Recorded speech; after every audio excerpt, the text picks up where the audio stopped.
এই গোলাম আহমদ কাদিয়ানির বিরুদ্ধে সর্বপ্রথম আহলে হাদিসরা সংগ্রাম করেছে।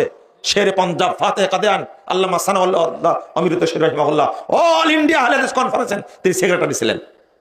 কাদিয়ানীদের বিরুদ্ধে কেউ যেতে পারেনি সাহস করে। মুবাহালা কাকে বলে, মুবাহালা কাকে বলে, কারো সাহস হয়নি।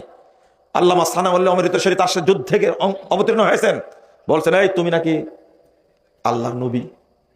গোলাম আহমদ ওই তখন বলছে সানাউল্লাহ আমি হলাম আহমদ, আমার নাম গোলাম আহমদ না। কেন?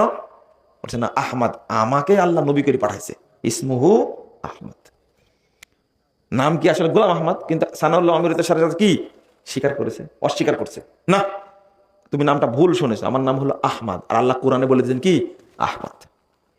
তখন বলছে যে আমি যে আল্লাহ তুমি কি জানো, আমি যে আল্লাহ তুমি কি জানো। মনের নাম কি সানাউল্লাহ, সানাটা বাদ দিছে, কি হলো আমি যে আল্লাহ তুমি কি জানো, যে আমি আল্লাহ তোমার মতো গাধাকে নবী করে পাঠাইনি। এক বাক্যে কি ফায়সালা শেষ। বুঝেননি মনে হয় কত সুন্দর কথা। যুক্তি মানে কি, এই যুগে একটা আছে জাকির নায়েক। জাকির নায়েক একটা আলেম না, গবেষণা করেছেন প্রচুর, আল্লাহ তাকে হেফাজত করুক। যুগে যুগে একজনকে পাঠায়। জাকির নায়েকের সামনে কথা বলার কোন পুরুষ আছে পৃথিবীতে? আসে? যে আসবে সেই কিন্তু খোঁজা হয়ে যাবে। খোঁজা বুঝেন তো? ঠিক সেই যুগে ছিলেন আল্লামা সানাউল্লাহ অমিরত শের রাহিমাহুল্লাহ। তো ওনার কাছে কিছু লোক গিয়ে বলছে যে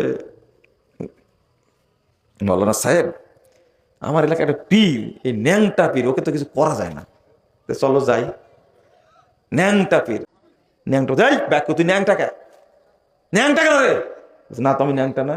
ন্যাংটা না তো ওইটা কি দেখা যায়? বলছে না আলিফ। কি বলছে? আলিফ।